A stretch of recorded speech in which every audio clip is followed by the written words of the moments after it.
Hello and welcome everyone. So अब अपने हम दूसरे टॉपिक के बारे में बात करने जा रहे हैं।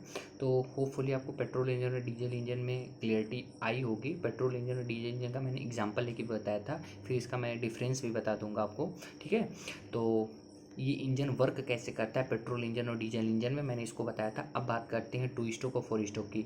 तो मैं ये भी बता दूँ कि जो जैसे पेट्रोल इंजन है या डीजल इंजन है, 2 स्ट्रोक 4 स्ट्रोक दोनों में हो सकते हैं। ठीक है, पेट्रोल इंजन में भी हम 4 स्ट्रोक 2 स्ट्रोक, कुछ लोग कहते हैं कि जो पेट्रोल इंजन होते हैं बेसिकली 2 स्ट्रोक होते हैं, तो ऐसा कुछ नहीं है। पेट्रोल इंजन 4 स्ट्रोक 2 स्ट्रोक हो सकते हैं और डीजल इंजन भी 4 स्ट्रोक या 2 स्ट्रोक हो सकते हैं। ठीक है, तो अब बात करते हैं 4 स्ट्रोक या 2 स्ट्रोक की। तो सबसे नंबर 1 पे बात करते हैं 4 स्ट्रोक के बारे में। 4 स्ट्रोक होता क्या है, कैसे काम, या 2 स्ट्रोक के बारे में पहले बात कर लें तो इससे क्या क्या आप कंपेयर कर सकते हैं 4 स्ट्रोक को। ठीक, तो पहले 2 स्ट्रोक के बारे में बात करते हैं। ठीक, तो जो 2 स्ट्रोक होता है, ये इसका नाम 2 स्ट्रोक क्यों पड़ा? स्ट्रोक का मतलब क्या होता है? 2 तो पता ही है, 2 का मतलब 2 स्ट्रोक, और इंजन 2 स्ट्रोक का मतलब क्या होता है? स्ट्रोक का मतलब जैसे होता है ना कि जैसे हम लोग कभी, आप लोग क्रिकेट वगैरह खेलते होंगे या नहीं खेलते होंगे तो आप लोगों को नहीं पता होगा। स्ट्रोक का मतलब होता है आगे की तरफ डिफेंस करना। ठीक है, तो हिट करना या स्ट्रोक देना। तो उस टाइप से 2 स्ट्रोक का मतलब होता है कि किसी चीज़ को हिट देना। हिट किसको दिया जाता है? 2 स्ट्रोक इंजन में किस चीज़ को हिट दिया जाता है? तो हिट दिया जाता है अपने, क्या नाम है, पिस्टन को। तो पिस्टन जिस मूवमेंट से ऊपर नीचे की तरफ मूव करता है उसी को हम स्ट्रोक कहते हैं। ठीक है, स्ट्रोक बेसिकली इंजन के केस में होता है कि जो पिस्टन है वो कितनी गति से ऊपर नीचे की तरफ मूव कर रहा है। मतलब सिलेंडर जो है, सिलेंडर की जो लेंथ होती है, ठीक है, उसी को हम स्ट्रोक कहते हैं। यदि सिलेंडर के इंजन के परफेक्ट से बात करें तो स्ट्रोक उसी को कहते हैं जिसमें सिलेंडर की जितनी लेंथ होती है, ठीक है, जिसमें पिस्टन ऊपर नीचे की तरफ मूव करता है, उसी को हम स्ट्रोक कहते हैं। ये समझ लीजिएगा। तो 2 स्ट्रोक का मतलब होता है कि इसमें जो सारा कुछ काम है वो 2 ही स्ट्रोक में पूरा होता है। ठीक है, अब सारा क्या काम क्या है, जैसे मैंने इंजन के केस में बताया था कि इंजन कैसे वर्क करता था। तो इसमें इनलेट वाल्व होती थी। पेट्रोल इंजन के एग्जांपल से बात करें तो इनलेट वाल्व होती थी, एयर और फ्यूल का मिक्सचर अंदर आता था, फिर इनलेट वाल्व बंद हो जाती थी। इधर इनलेट वाल्व भी बंद होती थी, उधर एग्जॉस्ट वाल्व भी बंद हो जाती थी। ठीक, फिर पिस्टन ऊपर की तरफ मूव करता था। ऊपर की तरफ मूव करेगा तो हवा को दबाता है, हवा और जो पेट्रोल आई है अंदर उसको दबाएगा या फ्यूल को दबाएगा। फिर इसके बाद स्पार्कलर हल्की सी चिंगारी देके और ब्लास्ट होगा। जब ब्लास्ट होता है तो पिस्टन नीचे की तरफ जाता है। ठीक, तो पिस्टन नीचे की तरफ जाता है तो पिस्टन से लगी होती कनेक्टिंग रॉड, और वही कनेक्टिंग रॉड क्या करती है, जो कनेक्टिंग रॉड से कनेक्ट होती है क्रैंक शाफ्ट। ठीक है, क्रैंक शाफ्ट कनेक्ट होती है, क्रैंक शाफ्ट से फ्लाई व्हील कनेक्ट होता है। तो जो क्रैंक शाफ्ट होती है वो किसको मूव, मतलब कि जो क्रैंक शाफ्ट होती है वो फ्लाई व्हील को मूव करा देती है। जो कनेक्टिंग रॉड होती है वो जैसे ही नीचे आती है तो जो क्रैंक शाफ्ट होती है वो फ्लाई व्हील को इस तरीके से मूव कराती है। ठीक, तो इसमें जो मूवमेंट होता है ना, वो एक बार में, मतलब कि दोनों तरह से इसका मूवमेंट हो जाता है। ठीक है, तो 2 स्ट्रोक का बेसिकली मतलब होता है कि इसमें, अब इसको समझते हैं, जो 2 स्ट्रोक का होता है इसमें क्या है कि कंप्रेशन और सक्शन दोनों एक बार में होता है, और पावर और एग्जॉस्ट दोनों एक बार में होता है। मेरे कहने का मतलब है कि मैंने जैसे इसका फिनोमेना बताया था इंजन का, तो उसमें क्या होता था कि इनलेट वाल्व से एयर और फ्यूल आ गई, इतना क्लियर है। तो इनलेट वाल्व से जैसे फ्यूल और इसको अंदर ले लिया जाता है, तो लेने के बाद क्या कहते हैं, इनलेट वाल्व बंद हो गई, ठीक है, और एग्जॉस्ट वाल्व भी बंद हो गई, दोनों वाल्व बंद हैं। तो अब क्या होता है कि पहले वाले में ये जब पिस्टन ऊपर की तरफ जाएगा, ठीक है, तो ऊपर की तरफ जाएगा, तो ऊपर की तरफ जाएगा तो कंप्रेस करेगा। ठीक है, कंप्रेस करेगा। पहले तो सक्शन होगा, सक्शन का मतलब होता है कि एयर और फ्यूल अंदर आएगी, पहला। दूसरा, कंप्रेस करेगा यानी ऊपर की तरफ जाएगा, तो इसमें सक्शन और कंप्रेशन दोनों एक साथ हो जाते हैं। ठीक है, और उसके बाद पावर, पावर का मतलब होता है जैसे ऊपर कंप्रेस किया, आग लगी, आग लगने के बाद पिस्टन नीचे गया। तो पिस्टन का मतलब होता है जब पिस्टन नीचे जाएगा, तो पिस्टन नीचे कब जाएगा, जब उसको पावर मिलेगी, तो पिस्टन नीचे जाएगा तो पावर से वो नीचे चला गया, और उसके बाद फिर एग्जॉस्ट हो गया। मतलब कि इतना सारा काम बहुत जल्दी, सडनली, बहुत तेज़ी से हो जाता है। ठीक है, तो ये सारा काम अपने एक ही रिवोल्यूशन में वो पूरा कर लेती है। जो फ्लाई व्हील होती है वो, या क्रैंक शाफ्ट होती है, वो एक रिवोल्यूशन में अपना ये सारा काम कर लेती है।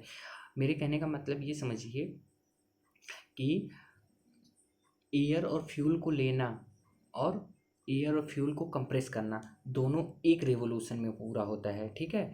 दूसरे रिवोल्यूशन में क्या होता है कि पावर और एग्जास्ट का काम, मतलब पहले एयर को लिया, कंप्रेस किया, एक रिवोल्यूशन, उसके बाद क्या नाम है, पावर से पिस्टन नीचे की तरफ गया, और जो बचा उचा धुआं होता है, ठीक है, जो आग लगने के बाद जो धुआं बचता है ना, गैस निकलती है ना, वो गैस एग्जास्ट से बाहर निकल गई। तो ये जो सारा काम है ये 2 ही स्टेप में पूरा होता है, इसीलिए इसको हम 2 स्ट्रोक इंजन कहते हैं, ठीक। तो ये न समझ में आए फिनोमेना तो इतना याद रखना कि कंप्रेशन और सक्शन एक स्टेप और दूसरा पावर और एग्जास्ट एक स्टेप, दोनों साथ होते हैं। कंप्रेसर सक्शन एक साथ, पावर और एग्जास्ट जो है वो एक साथ पूरा हो जाती है, इसीलिए इसको हम क्या नाम है, 2 स्ट्रोक इंजन कहते हैं, ठीक। और जो साइकिल कंप्लीट होती है वो 1 रिवोल्यूशन में हो जाती है, ठीक है। अब इसमें इनलेट और आउटलेट वाल्व होते हैं 2 स्ट्रोक में। इंजन किसी में भी इनलेट और आउटलेट वाल्व होंगे। इनलेट नहीं होगा तो एयर या फ्यूल कहाँ से आएगा, और एग्जास्ट नहीं होगा तो फिर जो धुआं बनेगा वो कहाँ निकलेगा। तो ये जाहिर सी बात है, सेंस की बात है कि हाँ यार इसमें इनलेट और आउटलेट वाल्व होते हैं। अब एक आता है क्रैंक केस, जैसे मैंने कनेक्टिंग रॉड वगैरह बताई इंजन के पार्ट में, एक मैं भूल गया था क्रैंक केस। क्रैंक केस क्या होती है, जहाँ क्रैंक केस उसे कहते हैं, जैसे मान लीजिए ये सिलेंडर है, सिलेंडर के नीचे गोल आकार की लगी होती, मैंने इमेज भी दिया है उसका क्रैंक केस कहाँ पे होती है। तो जहाँ पे क्रैंक केस वहीं पे होगा जहाँ पे फ्लाई व्हील होगी। अब फ्लाई व्हील कहाँ होती है, फ्लाई व्हील कहाँ होती है, जहाँ पे क्रैंक शाफ्ट होता है, क्रैंक शाफ्ट से कनेक्ट होती है फ्लाई व्हील। तो फ्लाई व्हील जो होती है उसी के ऊपर उसको ढका या कवर्ड किया रहता है भाग, जो ऊपर का भाग होता है उसे हम कहते हैं फ्लाई व्हील। तो 2 स्ट्रोक में जो फ्लाई व्हील होती है वो फुल्ली क्लोज्ड होती है या बंद होती है, लेकिन 4 स्ट्रोक में थोड़ा अलग होती है, मतलब 4 स्ट्रोक में ओपन टाइप की होती है, ठीक, और इसमें क्लोज टाइप की होती है। अब जो हम 2 स्ट्रोक इंजन की बात करें तो इसमें जो क्या है, इसमें इंजन का वेट या हार्स पावर थोड़ा कम होता है, इसलिए ये जो इंजन है आज के डेट में अब इस इंजन का 2 स्ट्रोक साइकिल इंजन का यूज अब नहीं किया जा रहा है, ठीक है। अब ज़्यादातर जितनी भी व्हीकल्स वगैरह बन रही हैं या मोटर्स कार वगैरह या फिर पंप वगैरह, सारा कुछ 4 स्ट्रोक पे ही बनाया जा रहा है, ठीक है। लेकिन आप अभी भी जैसे बहुत पुराने आप चले जाओगे, पुराना नहीं अभी रिसेंटली में आप देखोगे, जैसे अभी क्या नाम है, खेत वेत में जो खड़ा इंजन नहीं होता है, जो इंजन से उसमें पट्टे लगा के चलाए जाते हैं, वो अभी भी 2 स्ट्रोक साइकिल इंजन ही है, ठीक है। तो वो है, तो इसका जो वेट होता है और इसकी जो वेट होता है इंजन का और एचपी होती है वो थोड़ी कम होती है। मैं 2 स्ट्रोक की बात कर रहा हूँ, ठीक है। और जो इसमें जो मोस्टली इंजन होते हैं वो थोड़ा हाई स्पीड वाले होते हैं, ठीक है। दो हाई स्पीड का मतलब होता है 4 स्ट्रोक से थोड़ा कम स्पीड वाले होते हैं, लेकिन हाई स्पीड के होते हैं इनमें ये जो इंजन होते हैं, ठीक है। और बस इतना है आपको 2 स्ट्रोक में याद रखना, और बहुत सारे वो केसेस हैं उसमें, तो उतना डिटेल में नहीं जाना है। तो आपको याद क्या क्या रखना है 2 स्ट्रोक में, 2 स्ट्रोक में याद रखना है कि इसमें कंप्रेशन और सक्शन एक स्टेप में, पावर और एग्जास्ट 2 स्टेप में, मतलब इसमें सारा जो रिवोल्यूशन है वो 1 रिवोल्यूशन और 2 स्टेप में, एक रिवोल्यूशन 2 स्टेप में इसमें पूरा हो जाता है। इसमें इनलेट और आउटलेट वाल्व होती है। इसमें जो क्रैंकशैफ्ट होते हैं, क्रैंकशैफ्ट कहाँ, जो फ्लाई व्हील को ढके हुए रहता है, फुली कवर्ड होता है, ठीक है। इसकी जो वेट होती है इस प्रकार के इस इंजन की, वो थोड़ी कम होती है और उसका हार्स पावर भी कम होता है। और इसमें क्या नाम है, इसमें मोस्टली हाई स्पीड के इंजन आते हैं और इसको हम बोथ डायरेक्शन, दोनों तरह के डायरेक्शन में ऑपरेट कर सकते हैं। तो ये हो गया 2 स्ट्रोक के बारे में, ठीक है, इतना आपको बस याद रखना है। अब 4 स्ट्रोक की बात करें, जो मोस्ट इंपॉर्टेंट है आज के डेट में, जितनी भी गाड़ियाँ वगैरह, मैंने बताया ना कि जितनी भी गाड़ियाँ वगैरह आती हैं सारा का सारा बेसिकली इसी पे डिज़ाइन होते हैं 4 स्ट्रोक पे ही। तो 4 स्ट्रोक में क्या होता है, 2 स्ट्रोक में क्या होता था, 2 स्ट्रोक में कंप्रेशन और सक्शन या सक्शन कंप्रेसर एक स्टेप में, और इसमें पावर एग्जॉस्ट दूसरे स्टेप में कंप्लीट होती थी। 4 स्ट्रोक में क्या होता है कि इसमें सारा कुछ अलग अलग होता है, ठीक है। पहले सक्शन होगा या इनटेक होगा, सक्शन होगा, सक्शन में first step, second step compression होगा, थर्ड स्टेप पावर होगा और फोर्थ में एग्जास्ट होता है, ठीक है। 2 स्ट्रोक में 2 स्टेप में एक एक प्रोसेस पूरी हो जाती थी, लेकिन इसमें सारा कुछ अलग अलग होता है। अलग अलग का मतलब होता है कि पहले सक्शन होगा, पहले एयर और फ्यूल के मिक्सचर को अंदर लिया जाएगा, फिर इनलेट बंद हो जाएगा, फिर पिस्टन उसको एयर और फ्यूल का जो अंदर मिक्सचर सिलेंडर में लिया है उसको ऊपर की तरफ दबाएगा, दूसरा स्टेप। जब दबा दिया तो हल्की सी स्पार्क प्लग लगी होगी तो हल्की चिंगारी, यदि स्पार्क प्लग की जगह कंप्रेशन लगा होगा तो हल्का सा उसमें क्या नाम वो फ्यूल देगा उसको, ठीक है। तो जैसे ही उसमें आग लगती है, लगने के बाद वो पावर उसको मिलती है तो पिस्टन नीचे की तरफ मूव करता है, और जो बची बची जली वली गैसें होती हैं वो क्या है, ये एग्जॉस्ट से या आउटलेट वाल्व से बाहर निकल जाती हैं। तो 2 स्ट्रोक में दो दो स्टेप में ये होता है, लेकिन 4 स्ट्रोक में सारा कुछ अलग अलग होता है। तो याद क्या क्या आपको रखना है, इनटेक होती है, कंप्रेशन होता है, पावर होती है और एग्जॉस्ट होती है। या कह सकते हैं कि जो क्या नाम है, इनटेक वाल्व होती है या सक्शन होता है, कंप्रेशन होता है, पावर होती है और एग्जॉस्ट होता है। एयर फ्यूल को चूसना, हवा को दबाना, उसको पावर देना, पिस्टन को पावर देना, और फिर उसके बाद जो बची जली गैसें होती है उसको बाहर निकाल देना। इसी को कहते हैं 4 स्ट्रोक साइकिल इंजन। होपफुली आपको क्लियर हो गया होगा। एक क्वेश्चन आया था एसएडीओ में, उसमें फायरिंग ऑर्डर से पूछा था। जैसे मैंने बताया कि 4 स्ट्रोक में क्या होता है कि 4 स्ट्रोक में सारा कुछ अलग अलग स्टेप में होता है। तो मैंने एक इमेज भी इसमें डाली है फायरिंग ऑर्डर की, उसको मैंने लिखा भी है बाकायदे। तो फायरिंग ऑर्डर में क्या होता है कि इसमें आग कैसे लगती है, ठीक है, या जो कैम सॉफ्ट होता है वो इनलेट वाल्व को, आउटलेट वाल्व को किस टाइप से खोलता है। तो फायरिंग ऑर्डर में याद रखना बस आप लोग कि फायरिंग ऑर्डर में पहले वाले में लगे, मान लीजिए कि 4 सेक्शन है। जैसे मान लीजिए कि इस टाइप से 4 सिलेंडर है, 1 2 3 4, 4 है, पहला दूसरा तीसरा चौथा। मेरे पास 4 तो नहीं है, तो इससे समझ सकते हैं 4 है, 1 2 3 4, 4 जो सिलेंडर है। तो पहले वाले में आग लगी, फिर तीसरे वाले में, पहले वाले में, फिर तीसरे वाले में, फिर चौथे वाले में, फिर दूसरे वाले में। फायरिंग ऑर्डर से क्वेश्चन पूछा गया था कि आग किस टाइप से लगती है, ठीक है। तो मतलब कि पिस्टन किस टाइप से किस फायरिंग ऑर्डर में मूव करता है। तो पहले वाले में लगेगी, फिर तीसरे वाले में, फिर चौथे, तब दूसरे। मतलब ये दूसरा वाला छूट जाता है, पहला तीसरा चौथा दूसरा। इमेज जो मैंने जीआईएफ की भेजी थी फायरिंग ऑर्डर की, उसको जरूर देखना, उसमें ध्यान से देखना कि किस टाइप से उसमें आग लग रही है।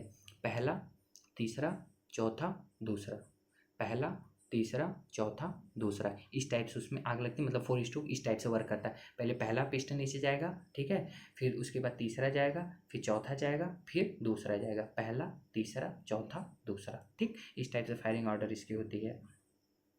और क्या नाम है, इसमें उसमें 1 रेवोल्यूशन में, 2 स्ट्रोक में 1 रेवोल्यूशन में सारी कुछ कंप्लीट हो जाती थी। इसमें 2 रेवोल्यूशन में, क्योंकि मैंने बताया ना कि रेवोल्यूशन का मतलब होता है वही फ्लाईव्हील का मूव करना, उसी को एक बार ऐसे मूव कर गया 1 रिवोल्यूशन, दूसरी बार मूव कर गया 2 रिवोल्यूशन।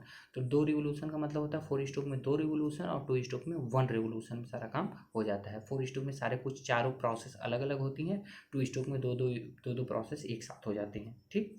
और इसमें जो क्रैंक सेप्ट होता है वो, अरे सॉरी, क्रैंक केस होता है वो फुली कवर्ड नहीं होता, ठीक है, फुल्ली कवर्ड नहीं होता है लेकिन पूर्ण रूप से कवर्ड नहीं होता है। जो इसकी जो वेट की बात करें इस प्रकार के इंजन की, वो थोड़ा हाई होती है, वेट और एचपी जो होती है वो उसकी हाई होती है। इसमें हर टाइप के, मतलब all types of speed possible हैं, मतलब सभी प्रकार के जो स्पीड है वो पॉसिबल है इसमें। इसकी स्पीड कहीं कितनी भी आप कर सकते हैं इसको।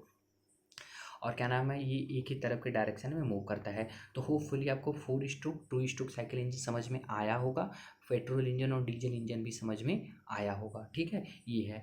अच्छा, अब बात कर लेते हैं इसके बाद इसके आगे के प्रोसेस की।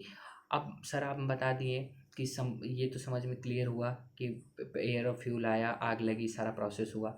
तो ये बता दीजिए कि जब ये आग लगी, ये हुआ, तो ये आग जब आप बता रहे हैं कि 700 से 900 डिग्री टेम्परेचर पहुंच जा रहा है हवा को दबाने में, केवल पिस्टन जो हवा और फ्यूल को दबा रहा है उस टाइम उसके टेम्परेचर 700 से 900 डिग्री उसको पहुंचा दे रहा है। लेकिन जब आग लगती है ना, जब स्पार्क प्लग हल्की सी चिंगारी देता है और आग लगती है, जैसे मैंने बताया धमाका होता है, ब्लास्ट होता है एकदम, तो उस टाइम उस इंजन का जो सिलेंडर का टेम्परेचर होता है, सिलेंडर के अंदर जो टेम्परेचर होता है वो 1600 डिग्री तक पहुँच जाता है। अब सोच लीजिए कि 1600 डिग्री तक पहुंच गया और हमारा जो इंजन है वो फटा नहीं। क्यों नहीं फटा, क्या ऐसा कारण था कि जो नहीं फटा?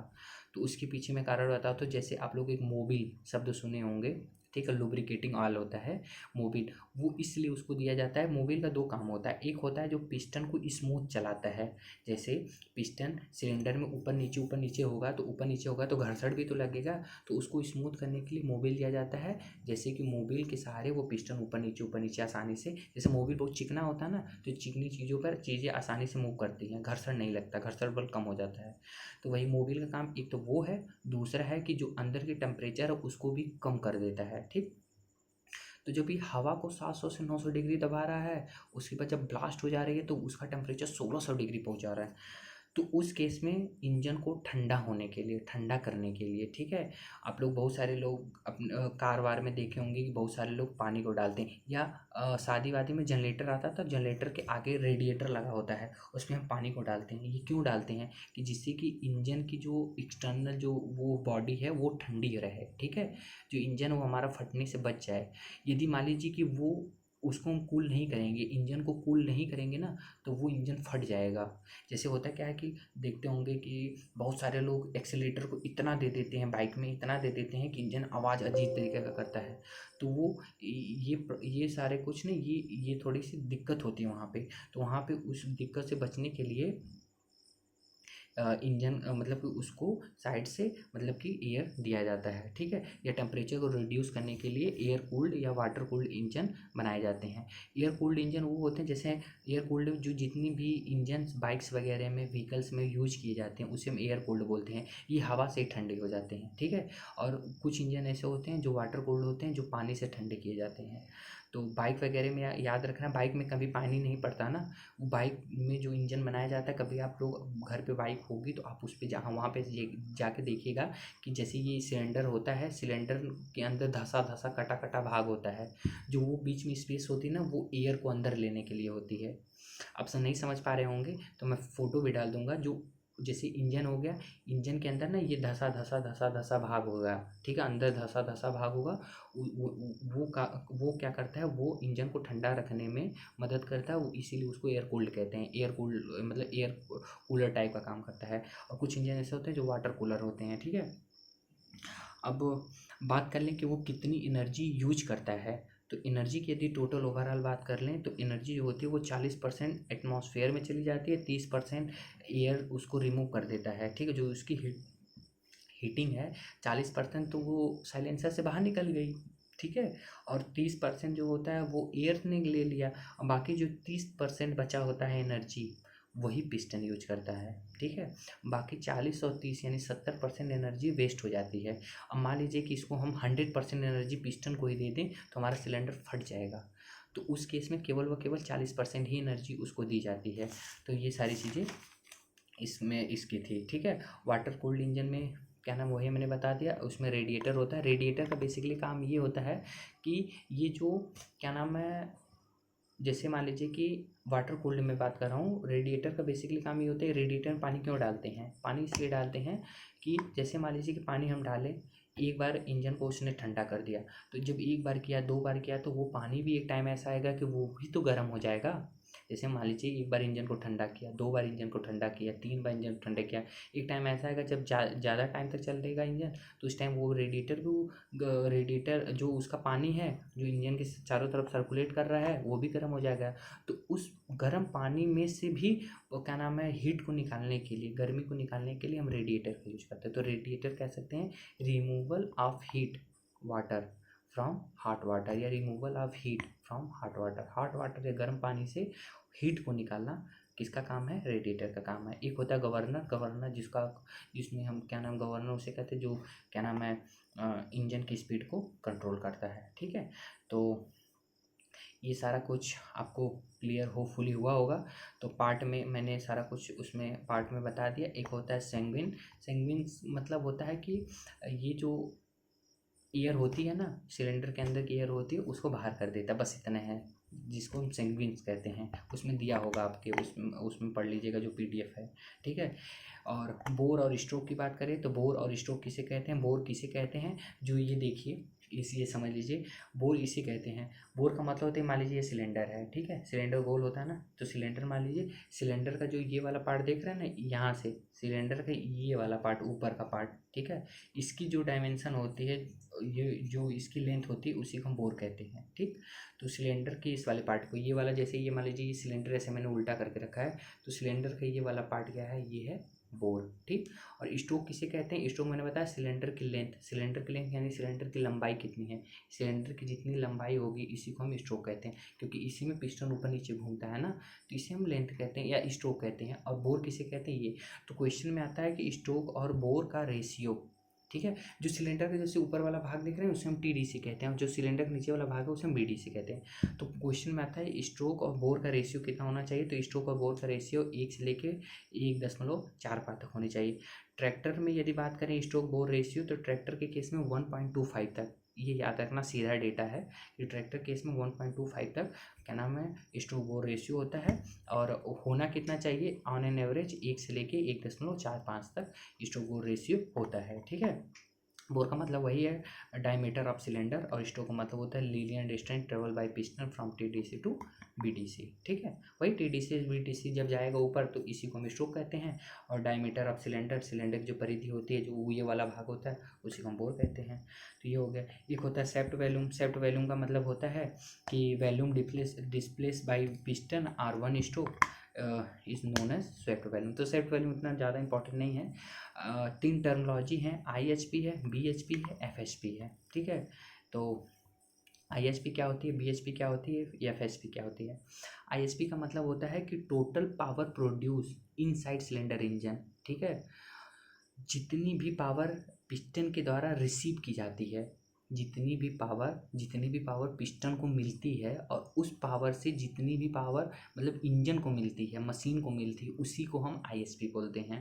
मतलब कह सकते हैं टोटल पावर, जितनी भी power, total power produced inside cylinder, यानी टोटल कितनी पावर प्रोड्यूस हो रही है सिलेंडर के अंदर, या पावर रिसीव कर रहा है पिस्टन के द्वारा, उसी को हम IHP बोलते हैं। कितनी पावर प्रोड्यूस हो रही उसको हम IHP बोलते हैं। ठीक है। BHP का मतलब होता है कि एक्चुअल कितनी रिसीव्ड हो रही है पावर, किसके द्वारा, बाई क्रैंक शाफ्ट के द्वारा। IHP में कितनी पावर प्रोड्यूस हो रही है, बाई पिस्टन IHP में। ठीक है। ये टोटल पावर की बात कर रहा है IHP, बड़ा कन्फ्यूजन होता है लोगों को। IHP का मतलब होता है टोटल पावर प्रोड्यूस, कितनी पावर प्रोड्यूस हो रही टोटल इनसाइड द सिलेंडर। और BHP का मतलब होता है एक्चुअल पावर प्रोड्यूस, कितनी पावर एक्चुअली में आ रही है क्रैंक शाफ्ट के द्वारा।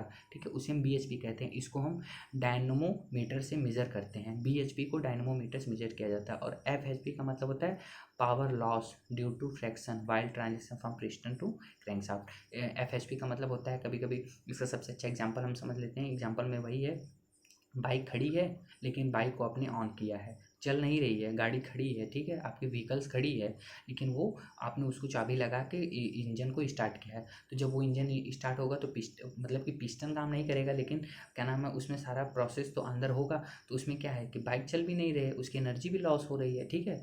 और क्या नाम है उसकी जो एनर्जी लॉस हो रही है और उसका कोई यूज भी नहीं हो रहा है, तो उसी को हम FHP कहते हैं। तो एक्चुअल कितनी हुई और लॉस कितनी हुई, इन दोनों को मिला के IHP बनाया जाता है। एक्चुअल पावर रिसीव्ड हुई क्रैंक शाफ्ट से, उसको BHP, जिसको डायनमोमीटर से मेजर करते हैं, और कितनी पावर लॉस हो गई, ठीक है, उसको हम FHP बोलते हैं। इन दोनों को आप जोड़ देंगे तो IHP आ जाएगा। IHP बराबर BHP प्लस FHP, ये होता है। ठीक है। तो होपफुली ये आपको थोड़ा वीडियो लेंदी हो गया, होपफुली आपको ये थोड़ा समझ में ज़रूर आया होगा। ठीक है।